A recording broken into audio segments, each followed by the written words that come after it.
देर रात एक दुकानदार अपनी दुकान बंद कर ही रहा होता है कि इतने में कुत्ता आता है। कुत्ते के मुंह में एक कागज का टुकड़ा होता है। दुकानदार उस कागज के टुकड़े को खोलकर देखता है, उसमें कुछ पैसे और सामान की लिस्ट होती है। दुकानदार समझ जाता है कुत्ते को सामान चाहिए। वो सारा सामान एक थैली में पैक करके कुत्ते के आगे रख देता है। कुत्ता थैली को मुंह में दबाता है और वहां से चल देता है। ये देखकर दुकानदार बड़ा अचंभित होता है कि इतना समझदार कुत्ता किसका हो सकता है, देखा जाए।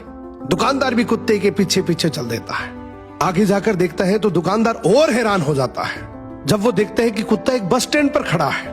बस आती है, कुत्ता बस में चढ़ जाता है। दुकानदार भी उसके पीछे पीछे चढ़ जाता है। अब वो देखता है कि कुत्ता कंडक्टर को इशारा करता है, अपने गले की पट्टी दिखाता है।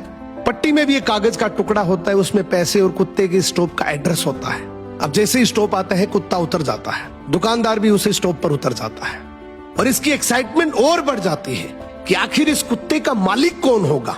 इतना समझदार, इतना वेल ट्रेन्ड कुत्ता आखिर किसका है। अब कुत्ता आगे चल रहा है, दुकानदार भी उसके पीछे पीछे चल रहा है। थोड़ी दूर जाने पर कुत्ता एक घर के आगे जाकर रुकता है तो दुकानदार समझ जाता है कि यही इसका घर है। खूब देर तक कुत्ता दरवाजे की बेल बजाता है। अंदर से दरवाजा खुलता है, उसका मालिक बाहर आता है और जैसे ही मालिक बाहर आता है वो कुत्ते को जोर से डंडे से पीटने लग जाता है। अब दुकानदार से रुका नहीं गया, बोला भाई साहब क्या कर रहे हो, इतना समझदार, इतना वेल ट्रेन्ड कुत्ता और आप इसको डंडे से मार रहे हो।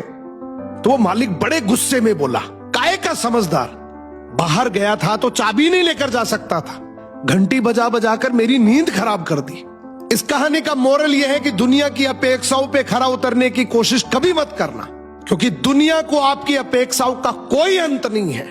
तुम अगर अपनी नजरों में सही और किसी और की नजरों में बुरे हो तो बोल दो उन्हें कि अपनी नजरों का इलाज करवाओ।